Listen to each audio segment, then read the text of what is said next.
Zombies. Everyone knows what they are. Everyone who's played Minecraft, Left 4 Dead, Dying Light, all the zombie games. Well, Minecraft isn't a zombie game, but it has zombies in it. And since the zombie apocalypse is getting closer and closer every time the coronavirus mutates, I thought that I would make a video preparing you for the apocalypse. Remember, the coronavirus isn't actually mutating to make a zombie apocalypse. I'm just making this video as a joke. The first step to zombie survival is your apparel. You're going to want to wear tight clothing and have short hair because zombies can grab onto loose clothing and long hair. So sorry ladies, you're going to have to trim down a little bit.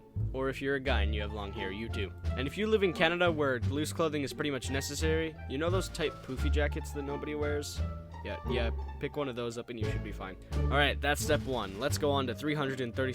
Nah, I'm just kidding. This video is only going to be like 4 minutes long. The second step is finding out where you're going to have your home base. A lot of people that I've asked had said police stations because of all the guns that they have there.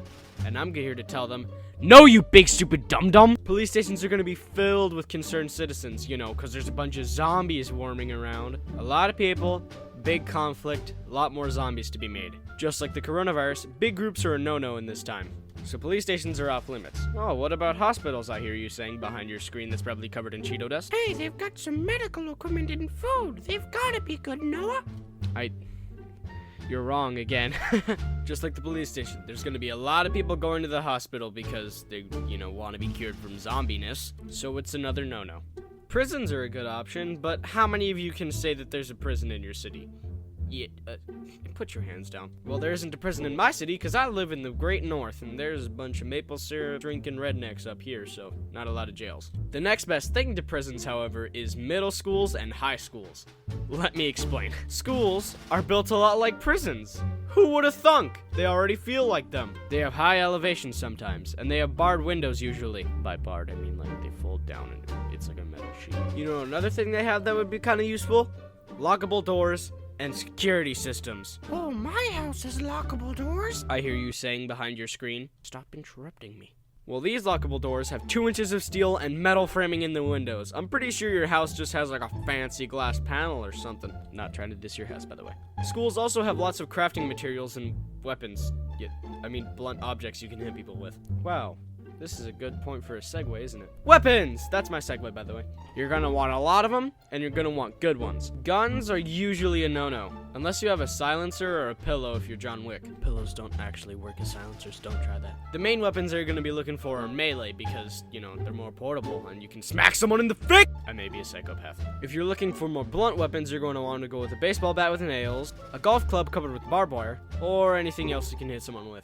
If you're going for more stabby weapons, you're going to want to get a machete, a longsword if possible, and maybe a hunting knife. Don't get any knives that have jags in them because they could get stuck in the zombie's head and then all the other zombies could come and bite you. And we both know you don't want that. Weapons are great to use on human beings, but a little bit harder to use on zombies because you can only aim for the head. And from the book I read about zombies don't have any circulatory systems. All their blood has stopped flowing, all their organs have stopped working, so it's going to be a little bit harder to injure them. The main things that you want to go for are the neck, shoulders, or, the skull. And you're going to want to do it as hard and swift as possible, leaving room for the next swing. And it really sucks to get stuck in a group of zombies, so you're going to want to have some companions as well.